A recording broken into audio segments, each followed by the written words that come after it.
So, ఇలా ఈ ఇలా అంటాడనమాట అర్జునుడు. నేనివి చూడగలుగుతున్నా. ఒక్క సూర్యుడినే మనం డైరెక్ట్‌గా కళ్ళతోని చూడగలమా? మామూలుగా కొంచెం ఎండగా అనిపిస్తే మనకి 40, 45 డిగ్రీస్ ఎండాకాలంలో నీలి అద్దాలు వేసుకోవాలి అని కళ్ళు మండినట్లు అనిపిస్తుంది. అలాంటిది మామూలుగా ఒక్క సూర్యుడినే మనం డైరెక్ట్‌గా చూడగలమా? చూడలేము. కదా! యెస్. చూడగలమా? లేదు. అసలు సూర్య నమస్కారం చూడలేము. సెకండ్ కూడా విత్‌స్టాండ్ చేయలేము. యెస్. We cannot see. కానీ కొందరు రిసర్చ్ చేసినట్లు చూస్తారంట. అయితే ఎంత ఏజ్ పైనకొచ్చినా గానీ సూర్యుడిని తదేరకంగా మనం రోజు ప్రాక్టీస్ చేస్తూ ఉంటే చక్షువులు ఏమైతే మనకి కొన్ని ఉంటాయి గదా! డిఫెక్ట్స్ లైక్ ఇప్పుడు నేను కళ్ళద్దాలు పెట్టుకున్నాను. నాకు సరిగ్గా కనిపించదు తీసేస్తే గాబట్టి పెట్టుకున్నాను. అంటే లెన్స్ డిజార్డర్స్ ఉంటాయి గదా! అవన్నీ గూడా సెట్ అవుతాయని నేను చాలా సంవత్సరాల క్రిందే తెలుసుకున్నాను. నేనైతే ఎప్పుడు ఎక్స్‌పెరిమెంట్ చేయలేదు. అలా అంటే సూర్యుడికి అంత ప్రభావం ఉంటుంది. మనం డైరెక్ట్‌గా అయితే ఒక్క సూర్యుడినే చూడలేకపోతే, వేల సూర్యుళ్ళ వెలుతురు, ఆకాశాన్ని దాటిపోయిన తల, ఇంక ఇవన్నీ ఎలా చూడగలుగుతాడు అర్జునుడు? చూడలేడు. సో, మామూలు చక్షువులతోని ఈ విశ్వరూపాన్నే మనం చూడలేకపోతున్నాము. అప్పుడు ఎప్పుడైతే చూపిచ్చాడో అర్జునుడికి, అర్జునుడు చాలా గ్లోరిఫై చేస్తాడు కృష్ణుడిననమాట. నేనివి చూస్తున్నాను, అవి చూస్తున్నాను అని చెప్పేసి చివరికి అన్నీ ఇలా చూశాను అని చెప్పిన తర్వాత ఇంక చాలా ప్రార్థిస్తాడు. ఈ భయంకరమైన రూపాన్ని నేనింక చూడలేను కృష్ణ. నాకు తెలియక నాకు కావాలి నేను చూస్తాను అని అన్నాను. నీవు మామూలుగా మ నా ప్రక్కన నా మిత్రుడిలాగా, స్నేహితుడిలాగా ఉండే కృష్ణుడివి నేనెంత అవమానించాను నిన్ను. నువ్వింత దివ్య రూపం ఇలా ఉందని నాకు తెలియక అని అర్జునుడు చాలా ప్రాధేయపడతాడనమాట. సో, అర్జునుడంటే శుద్ధ భక్తుడు. చిన్నప్పటి నుంచి గూడా కృష్ణుడికి తెలుసు ఏంటి అర్జునుడు అని. అర్జునుడు ఇప్పుడు పిల్లలు ఏదడిగితే అది మనం ఇవ్వడానికి ప్రయత్నం జేస్తాం. వాళ్ళు స్కూల్‌కెళ్ళమని మారం జేస్తారు. లేదురా నువ్వెళ్ళు నీకు నూడిల్స్ వండి పెడతాను. లేదా ఏదో పిజ్జాలు అవి ఇవి అంటారు గదా! మంచూరియాలు ఇవి జేసి పెడతాను. సాయంత్రం నువ్వొచ్చేసరికి రెడీగా లడ్డు జేసి ఉంచుతాను. అంటే సంతోషంగా వాడు వెళ్తాడు. అలాగే అర్జునుడితో యుద్ధం జేయించాలిప్పుడు కృష్ణుడు. తప్పనిసరి అన్నమాట. శాంతి సందేశానికి వెళ్ళినప్పుడు వాళ్ళెప్పుడైతే ఒప్పుకోలేదో, ఇంకా శాంతి అనేది లేదు. ఇప్పుడు యుద్ధం చేయాలి. అర్జునుడే మెయిన్ కాబట్టి, అర్జునుడు విశ్వరూపం చూపియమని అడిగినప్పుడు, ఆయన మంచి భక్తుడు గాబట్టి, భగవంతుడు ఆ విధంగా చూపిచ్చాడు. సో, విశ్వరూపం అనేది మనకేంటి అంటే, ఎన్నో మనము వి రూపాలు చూసాం గదా! అంటే అవతారాలు. చాలా వరకు మనం డిస్కస్ చేశాము. ఈ అవతారాలన్నీ గూడా విశ్వరూపం గూడా ఒక అవతారం అంటే అవునా? కాదా? కాదు. అది కాదు. అవతారం కాదు. అవతారం కాదు అనమాట. సో, నమ్మని వాళ్ళకి విశ్వమంతా full universe not one all universes అని ఎందుకంటున్నాను నేను అంటే ఎన్నో లోకాలు బ్రహ్మలోకము, సూర్యలోకము, చంద్రలోకము, ధ్రువలోకం అన్నీ all universes together universal form అని అంటారు గదా! సో, అది విశ్వరూపం. అలాంటి విశ్వరూపం ఒక అవతారం కాదు. టెంపరరీగా అర్జునుడు నమ్మాలి అన్నీ నాలో ఉన్నాయని కృష్ణుడు అవతారాన్ని మనకు చూపిచ్చాడు.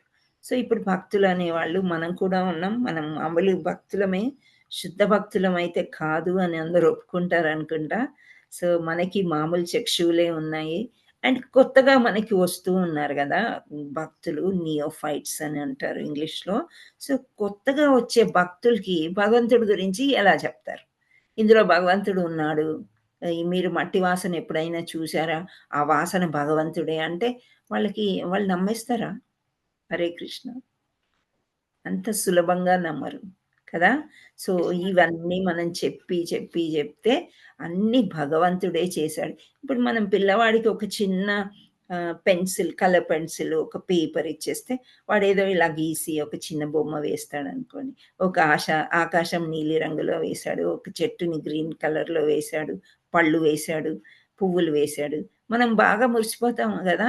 ఏజ్ కంటే మించి ఇంత బాగా చేశాడని. కానీ ఇంత ప్రకృతిని చూడండి ఎంత అందంగా ఉంది. ఇప్పుడు నేను పెట్టుకున్న ఈ ఫోటో వెనకాల చూడండి. ఆ 2 చిలకలు గూడా ఉన్నాయి. ఎంత చక్కగా ఉన్నాయి చిలకలు రాధాకృష్ణులు, అష్టగోపీస్. సో, ఈ ఈ వర్ణాలన్నీ, ఈ సౌందర్యమంతా మనం వీక్షించినట్టయితే 30వ శ్లోకంలో శ్రీల ప్రభుపాద కీ జై ఆయన యొక్క వీడియో నేను విన్నాను. ఆయన చెప్తున్నారనమాట. వేరే ఆచార్యులు కూడా చెప్తూ ఉన్నారు. ఎలా అంటే the beauty of mountains, hills, వాటి మీద ఉండే మొక్కలు, ఆ యొక్క కలర్ కాంబినేషన్స్ చూడండి. గ్రీన్ కలర్, వైలెట్ కలర్ పువ్వులు, గ్రీన్ కలర్, యెల్లో కలర్ పువ్వులు, గ్రీన్ సేమ్ మనం కాపీ కొట్టి ఇప్పుడు same copy we will do it. Like ఇప్పుడు నా బ్లౌజ్ కలర్ చూస్తున్నారా, yellow and green, sorry yellow and green, ఇవిలా అంటే మిక్స్ చేయడానికి మనం ప్రయత్నం చేస్తాము. కానీ ప్యూర్‌గా ఎలా న్యాచురల్‌గా బ్యూటీ ఉందో, ఆ బ్యూటీని ఆస్వాదించిన వాళ్ళకే మనకి భగవంతుడు చేశాడు అని మనం నమ్మడము, కనిపించడం అనేది మనకు జరుగుతుందనమాట. ఎప్పుడైనా అలా వాటర్ ఫాల్స్ ఉంటాయి. చూస్తూ ఉన్నాం ఎంత హోరెత్తి నీళ్లు పైనుండి క్రిందకి పడి, ఆ తర్వాత ఒక ఏరులాగా, సెలయేరే వాటర్ ఫాల్స్. సో, ఇలా పారుతూ ఉంటాయి. ఆ నదులన్నీ మళ్ళా వెళ్ళి సముద్రంలోకి కలిసిపోతూ ఉంటాయి. సో, ఆ విధంగా ఈ నేచర్‌ని, అంటే ఈ యొక్క ప్రకృతిని నేనే అని భగవంతుడు భగవద్గీతలో చెప్పాడు. ఆ ప్రకృతిని ఎంతమంది ఆస్వాదిస్తారు? ఇంకో విషయం, యజ్ఞాచరులు నేనే అని అన్నాడు. అంటే ఎలా వస్తుంది మనకు ఆహారం? ప్రొద్దున్నే లేవగానే కనీసం నీళ్ళైనా తాగుతామా మనము? అన్‌లెస్ నిర్జల ఉపవాసం ఉండే అప్పుడు కాకపోతే, ప్రొద్దున్న అందరూ గూడా జలం అనేది తీసుకుంటామా? మన బాడీ, తీసుకున్నాము. దేహమంతా శుద్ధీకరణ జరిగిన తర్వాత ప్రయత్నం చేస్తాం గదా! I don't know about everyone, కానీ చాలా వరకు అందరూ నీళ్ళైతే తీసుకుంటారు. యెస్ మాతాజీ. యెస్. ఎందుకు తాగుతాం మనం నీళ్ళు?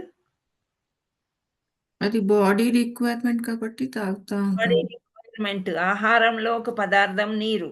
మన బాడీలోనైతే 75% ఎక్కువగా నీరే ఉంది అనంట. సో, నీరు కొంచెం అటు ఇటు అయినా కానీ మనకి దేహంలో కొన్ని బాధలు వస్తూ ఉంటాయి. అందుచేత మన నాలుక దప్పిక, నోరు ఆరిపోతుందనమాట. సో, నీరు తాగుతూ ఉంటాం. అలాగే ఆహారం తీసుకుంటాం. కాసేపయ్యాక ఈ క్లాసులన్నీ అయిపోయాక ఆకలేస్తది గదా! వేస్తుందా ఆకలి? వేస్తుంది. కదా! నాకు మనం అల్పాహారం తీసుకోవడానికి ప్రయత్నం చేస్తాం. అంటే టిఫిన్ చేయడము. మనకి పొద్దున్న లేస్తే మనకి ఆహారం గొడవే ఎక్కువుంటదసలు. కదా! పిల్లలకేం డబ్బాలు కట్టాలి, వాళ్ళు పెద్దవాళ్ళేం తింటారు, ఇవి మనము చక్కబెట్టుకునేసరికి, కానీ ఆహార పదార్థాలు ఎక్కడి నుండొస్తున్నాయి, ఎవరు పండిస్తున్నారు, ఎలా జరుగుతున్నాయి, దీన్ని వంకాయ అని ఎలా తెలిసింది, ఇది టమాటా అని ఎలా తెలిసింది. సో, ఈ కూరగాయలు రకరకాలున్నాయి, పళ్ళు రకరకాలున్నాయి. ఇవి తినే ఆహార పదార్థాలు. ఇవన్నీ ఎక్కడి నుండొస్తున్నాయి? పప్పు దినుసులున్నాయి, ధాన్యం ఉంది. సో, ఇవన్నీ గూడా యజ్ఞం వల్లనే ఆహారం వస్తుంది అని భగవద్గీతలో భగవంతుడు చెప్పి ఉన్నాడనమాట. ఏంటి అంటే యజ్ఞం చేసినప్పుడే మనకి వర్షాలు వస్తాయి. సో, ఆ యజ్ఞ పురుషుడే వర్షాల్ని కురిపిస్తాడనమాట. ఆ వర్షం వచ్చినంతనే మనకేమవుతుంది? పంటలు బాగా పండుతాయి. నీళ్లు నిండుతాయన్నమాట భూమిలో. ఆ పంటలు పండడంలో ఆహార పదార్థాలు తయారవుతాయి. అంటే ఈ యజ్ఞ పురుషుడు అంటే ఎవరో కాదు, దేవాది దేవుడైన శ్రీకృష్ణుడే. సో, ఆయన నుండి వచ్చిందే ఆహారము అని ఎంతవరకు నమ్ముతాం మనం? మనం నమ్ముతాం. 100% నమ్ముతాం మాతాజీ. ఇప్పుడు భక్తిలో ఉన్నాం కాబట్టి. లేకపోతే మనకు కూడా తెలియదు కదా! యాక్చువల్లీ ఒక ఫార్మర్‌ని గూడా మనం తలుచుకోము. ఈ పండు బాగుంది. ఓకే. అది బాగలేదనుకోండి, ఈ మందులేసి చెట్లనన్నీ పాడు జేస్తున్నారు. డబ్బులు బాగా తీసేసుకుంటున్నారు గానీ, సరిగ్గా పండించట్లేదు. నిందించడానికైతే మనం తొందరగా రెడీగా ఉంటాం. కానీ మెచ్చుకోవడము, ఆ రైతులు ఎంత కష్టపడితే మనకి ధాన్యపు గింజ మన నోట్లోకెళ్తుంది అని ఆ కృతజ్ఞత భావం మనకుండాలి. రైతైనా ఎలా పండిస్తాడు? నీరు కావాలి. నీరు న్యాచురల్ సోర్స్. మీరనొచ్చు, లేదు మేము బోర్‌వెల్ వేసుకున్నాం. బోరైనా గానీ ఎక్కడి నుంచొస్తుంది? న్యాచురల్ వాటర్ కింద ఉంటేనే గదా మనకి నీరొచ్చేది. సో, ఇవన్నీ ఎవరు చేశారు అంటే, భగవంతుడు మనిషి పుట్టక ముందే వీళ్ళు పుడతారు, వీళ్ళకి ఈ అవసరాలుంటాయని పరిసరాలన్నిటిని గూడా ఏర్పరిచి పెట్టారనమాట మన కోసం. మనమేం చేస్తున్నాము, అదే వాతావరణాన్ని, అవే పరిసరాల్ని పొల్యూట్ చేసేసి పాడు చేస్తున్నాం. కొండల్ని దొలిచేసి చక్కగా ఇల్లులు కట్టుకుంటాము. నీటిని పూడ్చేసి ఇల్లులు కట్టుకుంటాము. బిల్డింగ్‌లు వచ్చేస్తున్నాయి. అందుకని నీరు యొక్క కొరత. మా చిన్నప్పుడు అప్పుడు చెప్పేవారనమాట. ఏంటి అంటే, ఒక టైంలో ప్లాస్టిక్ కవర్స్‌లో పాలు అవన్నీ వస్తాయంట అని. అప్పుడు ఆశ్చర్యం అనిపిచ్చేది. పాలు గాని, ఆయిల్ కొనాలంటే ఒక క్యాన్ పట్టుకొనెళ్ళాలి. పాలు తీసుకోవాలంటే గూడా ఒక క్యానో, ఒక గిన్నో ఏదో పట్టుకొనెళ్తేనే మనకొచ్చేయి. ఆ తర్వాత నేను కొంచెం హై స్కూల్ అలా వచ్చేసరికి వచ్చేసినాయి పాల ప్యాకెట్లనమాట.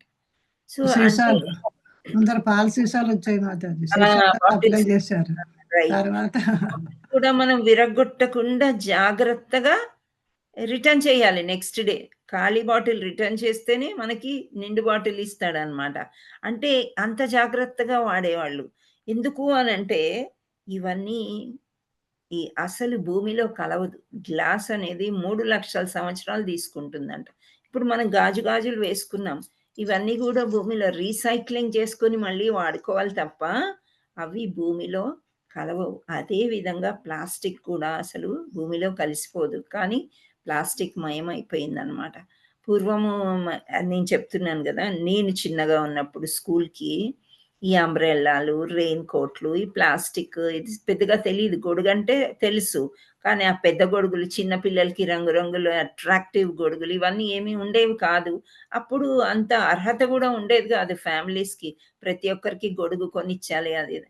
సో, ఈ ప్లాస్టిక్ కవర్ ఎక్కడో ఒక్క దగ్గరనమాట. ఎవరైనా కాస్ట్‌లీవి ఏవైనా కొనుక్కుంటే వాళ్ళకొచ్చేది. ఇంకా దాన్ని ఎంత భద్రపరుచుకునేవాళ్ళమంటే దేనికి పుస్తకాలన్నీ బ్యాగ్‌లో తడిచిపోకుండా బట్ట బ్యాగులే అన్నమాట అప్పుడంతా. ఈ లెదరు అవి ఇవి ఎవరో వాడేవారు గానీ చాలా తక్కువ. సో, అలా ఆ ప్లాస్టిక్ అంటే గూడా ఒక అపురూపమైన విషయం అన్నమాట. ఒక కాస్ట్‌లీ చీరో లేకపోతే పెళ్లి వస్తువులు కొంటేనే ఎక్కడో ఒక దగ్గర ఒక బ్యాగ్ కనిపిచ్చేది. దాన్ని భద్రపరుచుకొని పుస్తకాలు తడిచిపోకుండా ఉండాలని చెప్పేసి ఈ ఇవి ఉంటాయి గదా! గోని సంచులు, ఉల్లిపాయలు అవి ఇవి కూరగాయలు అప్పుడు చక్కని జూట్ బ్యాగ్స్ వచ్చేవి. సో, పని వాళ్ళందరూ ఆ జూట్ బ్యాగ్‌ని చక్కగా తల మీద నుంచి కింద వరకు వేసేసుకొని పని జేసేవాళ్ళు. అంటే నేచురల్లీ అవి భూమిలో కలిసిపోయేవి మాత్రమే వాడేవారు. కానీ ఇప్పుడు ఆ పరిస్థితి లేదు. మనం ఏదైతే భగవంతుడు మనకిచ్చాడో అవన్నీ గూడా మనం పొల్యూషన్ చేసేసాము. ఇంకా ముందు ముందు జనరేషన్స్ ఏ విధంగా అంటే కొంచెం తగ్గించుకోవడానికి ప్రయత్నం చేస్తున్నాం గానీ, ప్రొద్దున్న మనకు అవసరమైనవే ఆ ప్లాస్టిక్ బ్యాగ్‌లోనే వస్తూ ఉంటాయన్నమాట. ఎంతో అవాయిడ్ చేస్తున్నారు. ప్రయత్నం చేస్తున్నారు. ఈవెన్ షాపింగ్ మాల్స్ గూడా పేపర్ బ్యాగ్స్ ఇవ్వడము, లేకపోతే ఒక మంచి డిస్పోజబుల్ బ్యాగ్స్ ఏవైతే భూమిలో బయోడిగ్రేడబుల్ అని అంటున్నారు. ఇలాంటివి వాడుతూ ఉన్నారు. అంటే ఏంటి? ఈ ప్రకృతిని మనం భగవంతుడిని చూడగలిగితేనే మనం ఇవి చేయగలుగుతామనమాట. ఈ ప్రకృతిని ప్రకృతిలాగా మనమే రక్షించుకోవాలి. సో, మామూలు చక్షువులు అసలు సరిపోవు అంటే దివ్య జ్ఞానం మనకి భగవంతుడు భగవద్గీతలో బోధించాడనమాట. సో, ఇక్కడ మామూలుగా మనం భగవద్గీత చెప్పుకోవాలంటే సమదర్శినః అని ఒక శ్లోకం చదివాం గదా! ఏంటి అంటే విద్యా వినయ సంపన్నే బ్రాహ్మణీ గవిహస్తిని సునీచైవ స్వపాకేన పండితా సమదర్శినః అని అన్నారు. అంటే విద్యా వినయము ఎటువంటి విద్య అంటే రాజవిద్య, గుహమైన విద్య. ఇలాంటివి నేర్చుకొని జ్ఞానాన్ని సంపాదించుకున్నప్పుడు మనం ఎలా చూడాలి అంటే అంత సంపన్నులైన బ్రాహ్మణుణ్ణి, ఏనుగుని, గవి, హస్తిని అంటే బ్రాహ్మణుడిని గాని, ఏనుగుని గాని, కుక్కని గాని, అస్ కుక్క మాంసం తినేవాడిని గాని, ప్రతి ఒక్కరిని గూడా సమదర్శినః పండితుడనేవాడు చక్కగా జ్ఞానాన్ని సముపార్జించుకున్నవాడు పండితుడు. అతడు సమంగా చూస్తాడు అని అంటారు. ఇలాంటి వాళ్ళని మహాత్ములు అంటాం. ఈ మహాత్ములే చక్కని మనోచక్షులతోని శుద్ధాత్మల్ని గ్రహించగలుగుతారు. ఈ శుద్ధాత్మని ఎలా గ్రహించాలి అనంటే, మనము ఔట్‌సైడ్ బాడీ అని ఏదైతే చెప్పుకున్నామంటే స్థూల శరీరాన్ని బట్టి, ఆ పేరుని బట్టి, ఆ యొక్క బిరుదుని బట్టి, ఇంకా ఇంకేమంటారంటే ఆ యొక్క స్థానాన్ని బట్టి అనొచ్చు. ఇక్కడ శ్రీల ప్రభుపాదుల వారు ఏమిచ్చారు అనంటే ఒక రాష్ట్రపతి అని అన్నారు. సో, మనం ఇప్పుడు మామూలుగా ఇంట్లో పెట్స్ ఉంటాయి. చిన్న పిల్లలుంటారు. ఇంటి యజమాని వచ్చే కారు సౌండ్‌తోనే వాళ్ళకి తెలిసిపోతుంది. ఎవరొస్తున్నారు, నాన్నగారొస్తున్నారు, మమ్మీ ఒస్తుంది. సో, ఇలా ఎలాగైతే తెలిసిపోతుందో ఇక్కడేమంటున్నారు, ఆ యొక్క యాహ్! కార్ దాన్ని చూసిన ఆ యొక్క వాహనాన్ని చూసినంతనే రాష్ట్రపతి వస్తున్నారు అని మనకి తెలుస్తూ ఉందంట. అదే విధంగా ఒక అంబులెన్స్‌ని చూసామనుకోండి, అంబులెన్స్ పెద్దగా సౌండ్ చేస్తూ వస్తుంది. సో, అంబులెన్స్‌లో మామూలు మనుషులు కూర్చున్నా మనకి ఆలోచన ఎలా వస్తుంది? ఎవరున్నారు పేషెంట్ ఉన్నారు. వస్తుంది? పేషెంట్ ఎవరో పేషెంట్లున్నారు. అర్జెంట్‌గా మనం దారి ఇవ్వాలి అని మన వాహనాలన్నీ గూడా రోడ్డు మీద పక్కకి జరపడానికి ప్రయత్నం అందరూ చేస్తూనే ఉంటారనమాట. సో, ఆ విధంగా మనం ఎక్స్‌టర్నల్ అంటే బాహ్యంగా చూసాము ఒక అంబులెన్స్‌ని, ఒక కార్‌ని. కానీ అందులో ఎవరున్నారు అని మనము ఊహించుకుంటున్నాం. ఎలా అంటే మనకు కొంత జ్ఞానం కలిగిందనమాట. సో, ఈ వాహనంలో రాష్ట్రపతి ప ప ప్రయాణం చేస్తున్నారు. అందరూ పక్కకు జరగాలి. సెక్యూరిటీలు బట్టి ఏదో ఒకటి. కానీ బాహ్య లక్షణాల చేతనే మనము చూసుకోగలం. ఇంకా అది మనకి స్థూల శరీరాన్ని బట్టి మనకి ఆ యొక్క వాల్యూ మనకి తెలుస్తుంది, చూస్తాము అని చెప్తున్నారు. ఇంకొక విషయం ఏంటంటే సూక్ష్మ శరీరం అంటే మనస్సు, బుద్ధి, అహంకారం చేత గూడా మనము గుర్తించగలుగుతాము ఆ యొక్క మనిషిని అని చెప్తున్నారు. స్థూల, సూక్ష్మ శరీరాలతోని కానీ నా ఆత్మని మీరు చూడగలరా? లేదు మాతాజీ. సూక్ష్మంగా చాలా చిన్నగా ఉందనుకున్నాం గాబట్టి, మనం చూడలేం. మీ ఆత్మని కూడా నేను లేను. కానీ మీరు ఒక జీవాత్మ. అంటే జీవముంది. ఈ దేహము మీరు అని నేనెలా గుర్తించగలుగుతానో, నన్ను కూడా ఈ యొక్క దేహంలో జీవముంది అనేది మీరు కూడా గుర్తించగలుగుతారనమాట. అంటే ఆ జీవాత్మకి ఒక దేహం అనేది కావాలి. ఆ ఎక్స్‌టర్నల్ బాహ్య రూపాన్ని చూసి ఫలానా అని మనం గుర్తించగలుగుతాము. కానీ శుద్ధాత్మల్ని సరిగ్గా గుర్తించలేక బాహ్యంగా చూసి తప్పుగా ఆరోపిస్తాము అని ఇక్కడ చెప్తూ ఉన్నారనమాట. సో, లాస్ట్‌లో మనం చూసుకున్నట్లయితే ఆకాశము ఏ రంగు ఉంటుంది? మామూలుగా ఫిజిక్స్‌లో గూడా చెప్తూ ఉంటారు గదా! ఆకాశం నల్లగా ఉంటుంది. కానీ the reflection of the blue colour from the rainbow, the 7 colors of the sky reflects and it appears to be blue అని ఆ సముద్రం నీళ్ళు గూడా అలా చెప్తూ ఉంటారు మామూలుగా. సో, అంత డీప్‌గా మనం వెళ్ళకపోయినా ఇక్కడ గూడా ఈ పరపొట్లు అదే జెప్తున్నారనమాట. ఆకాశం వేరే టాపిక్ అండ్ నీలిరంగు వేరే టాపిక్. నీలి రంగు అనేది ఒక వర్ణం. ఓకే. కలర్. కానీ ఆకాశాన్ని చూస్తూ మబ్బుగా ఉంది, మేఘాలతో కూడుకునుంది అని చెప్పేసి మనం ఎలా చెప్తూ ఉంటామో, అలాగే శుద్ధాత్మల్ని మనము మంచిగా చూడలేము. వాళ్ళెవరు అనంటే మందమతులు, సాధారణ భావన, అల్పజ్ఞులు అని అంటున్నారు. యాక్చువల్లీ నిజం చెప్పాలంటే కలియుగంలో అందరి బద్ధజీవులందరూ గూడా సుమంద అని చెప్పారు గదా! మన రిషికేష్ ప్రభుజీ. రిషికేష్ ప్రభు ఎవరో చెప్పారు. సుమంద గంగాపాలక్ ప్రభు జెప్పారు. సో, అంటే మంచి మందమతులంట. అంటే పూర్తిగా మనం మర్చిపోయి ఎప్పుడేమి జెప్తున్నారో మనకు పెద్దగా అర్థం గాదు. ఒక గంట సేపు క్లాస్ వింటాము. అది ప్రాక్టికల్లీ ఏమన్నా చేస్తామా అంటే చాలా తక్కువ మనమనమాట. వినడానికే బాగుంటుంది. సాత్విక గుణంలో కాసేపైనా మనం ఉంటాము అని ఉంటాము. కానీ how well we can perform it practically అనేది అందరూ ప్రాక్టీస్ చేస్తూ సో, ఇంతకుముందే గురు మహారాజ్ శ్రీల జయపతాక స్వామి ఒక వీడియోలో చెప్తూ ఉన్నారు. ఏంటంటే, శుద్ధాత్మగా అంటే శుద్ధీకరణ చేసుకోవాలంటే ఏం చేయాలంటే జపం చేయమని చెప్తున్నారు. సో, ఈ జపం అనేది ఎలా చేయాలి అనేది మనకు తెలుసు. అందరూ గూడా ఇక్కడ ఉండేవాళ్ళు 16 కంటే ఎక్కువ మాలలు, 16 మాలలు చేసేవాళ్ళున్నారు. కానీ కొత్త వాళ్ళకి శుద్ధీకరణ జరగాలి. మీ యొక్క చక్షువులు క్లీన్ అయ్యి, ఒకరిని ఎప్పుడూ బ్లేమ్ చేయకుండా చక్కగా ఉండాలి అంటే ఏం చేయాలి? జపం చేయాలి. అయితే ఇక్కడ హరే కృష్ణ, హరే కృష్ణ, కృష్ణ కృష్ణ హరే హరే, హరే రామ, హరే రామ, రామ రామ హరే హరే. ఇప్పుడు ఇవి సంస్కృత పదాలు. కృష్ణ అనలేరు కొందరు, రామ అనలేరు, సో హరే అని అనలేరు. పర్వాలేదు, మీకు ఏ దైవం నచ్చితే మీ భాషలో ఎవరినో ఒకరు కూర్చుని మెడిటేషన్ లాగా జపం చేయండి. చేసినంతనే ఆ శుద్ధీకరణ అనేది ఆత్మకి జరుగుతుంది అని చెప్పారనమాట. సో అది ఇక్కడ ఉపయోగపడిందని నాకు అనిపించింది. సో ఇక్కడ భగవానుని శీఘ్రమే దర్శింపగోరు అల్పజ్ఞులకు బ్రహ్మాండమైన విశ్వమే భగవాని రూపంగా తొలుత దర్శింపజేయబడుచుండును. అంటే బాహ్యంగా కనిపించేవన్నీ కూడా భగవంతుడు అని తొలుత తెలుసుకున్న వాళ్ళు శుద్ధాత్మని చూడగలుగుతారు. వాస్తవానికి అట్టి విరాట్ రూపం యొక్క అంతర్బాహ్యములు రెండింటి యందును ఆ దేవాది దేవుడు నిలిచి ఉండును. ఈ విషయం ఆకాశమందలి మేఘాలు లేదా ఆకాశం యొక్క నీలి రంగు చక్కని ఉపమానం కాగలదు. ఆకాశము మరియు నీలిరంగు అని భిన్నములైనను ఆకాశం నీలంగా ఉన్నదని భావింపబడును. కానీ అట్టిది అల్పజ్ఞుల సాధారణ భావనము మాత్రమే. సో మన అపూర్ణ ఇంద్రియాలు అన్నీ మనకు తెలుసు.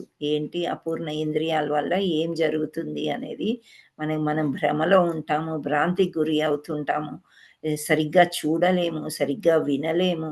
సో ఈ అపూర్ణ ఇంద్రియాలు ఏవేవి? హరే కృష్ణ. విజయమారుతి ప్రభు మీరు చెప్పగలరా? హరే కృష్ణ మాతాజీ. హరే అపూర్ణ కృష్ణ. ఏంటంటే మన దృష్టి సరిగ్గా ఉండదు, దృష్టి అపూర్ణం, స్మెల్ అపూర్ణం, అలాగే మొత్తం జ్ఞానేంద్రియాలు ఏవైతే ఉన్నాయో కూడా అన్ని అపూర్ణాలే అవన్నీ కూడా. Very very good. అంతేనా? ఈ అపూర్ణమైన ఇంద్రియాల వల్ల మనం భ్రాంతికి లోనవుతాం, తప్పు చేస్తాం, మోసాలు ఎస్, చేస్తాం.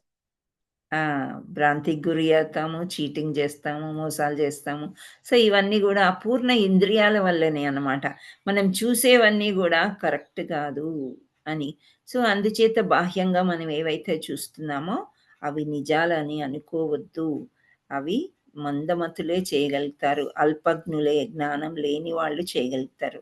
మనం జ్ఞానాన్ని సంపాదించుకుంటున్నాము, ఎవ్రీడే క్లాసెస్ వింటున్నాము, భాగవతం చదువుతున్నాము, భగవద్గీత చదువుతున్నాం కాబట్టి ప్రతి ఒక్క దాంట్లో కూడా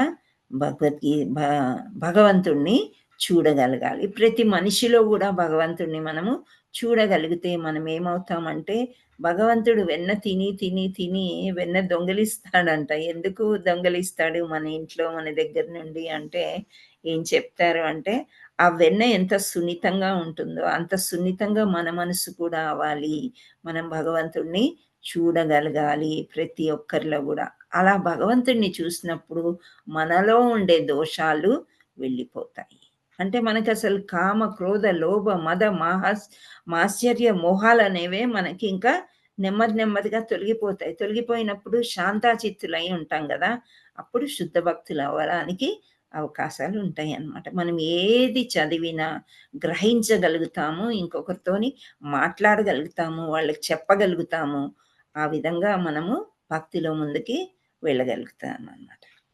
సో హరే కృష్ణ, హరే కృష్ణ, కృష్ణ కృష్ణ హరే హరే, హరే రామ, హరే రామ, రామ రామ హరే హరే. వాంఛాకల్పతరుభ్యస్య కృపా సింధుభ్య ఏవ చ పతితానాం పావనేభ్యో వైష్ణవేభ్యో నమో నమః. ఈ అవకాశం నాకు ఇచ్చినందుకు ధన్యవాదాలు. Thank you all so much. మీకేమైనా హరే ప్రశ్నలు? కృష్ణ మాతాజీ, ధన్యవాదాలు, దండవత్ ప్రణామం మాతాజీ. హరి బోల్ Mataji, thank you very much. Mataji. Hari Hari బోల్. హరి బోల్ ఎక్సలెంట్ మాతాజీ, హరి మాతాజీ. బోల్. చాలా ఇంత మంచి జ్ఞానం పంచినందుకు ధన్యవాదాలు మాతాజీ. Thank you. హరే కృష్ణ హరి హరి మాతాజీ. బోల్ మాతాజీ, హరి హరి బోల్. చాలా బాగుంది మాతాజీ క్లాస్. ఎవరికైనా డౌట్స్ ఉంటే దయచేసి హ్యాండ్ రైస్ చేయగలరా? Thank you Mataji. Hare Krishna. Thank you. Hari boll Mataji, thank you so much. చాలా థ్యాంక్ చక్కగా యూ. చెప్పారు. ఏమైనా అడగాలనుకుంటున్నారా? హరే కృష్ణ. లాస్ట్ మన చాలా గవర్నమెంట్ బాగుంది. టీమ్ ఎలా ఉంటే ఏమి రాని వాళ్ళ చేత కూడా మాట్లాడిచ్చేస్తారు. మనం జ్ఞానం సంపార్జన చేసుకొని భక్తిలోకి ముందుకెళ్ళడమే. హరే కృష్ణ. ఒక్క అడుగు ముందుకేస్తే 10 అడుగులు ముందుకెళ్ళిపోతాం అంటారు చూడండి. మన టీంలో అది చూడగలుగుతాం మనం. మీరందరూ కూడా మాట్లాడడానికి ప్రయత్నం చేయండి. క్లాసులు తీసుకోవడానికి ప్రయత్నం చేసి మన గ్రూప్‌కి సహాయం చేయడానికి బాగా ఇంకా ఎక్కువ జనాలు రావాలి అనేదే హిస్ డివైన్ గ్రేస్ వరదకృష్ణ ప్రభు వారి యొక్క కోరిక. మనం కూడా అదే చేయాలి. Thank you all so much. Hare Krishna. Hari Hari Bol. Wonderful class, Mataji. Thank you. Hare Krishna. Mataji Mataji. మీరు క్లాస్ ముందుకెళ్ళండి. డౌట్స్ ఓకే ఏం మాతాజీ. ఓకే, డౌట్స్ ఏం లేకపోతే we will continue. Hare Krishna. మాతాజీ ప్రభుజీస్ ఏదైనా అడగాలనుకుంటున్నారా? ఓకే, ఎవరేం హ్యాండ్ రైజ్ చేయలేదు మాతాజీ. షల్ ఐ కంటిన్యూ మాతాజీ with your permission? Yes you continue. Thank you so much. Hare Krishna. Thank you so much, Mataji. May I request Sangam Satyanarayana Prabhu to sing Gopi Geet? Recording of చేయరా మాతాజీ? హరే కృష్ణ.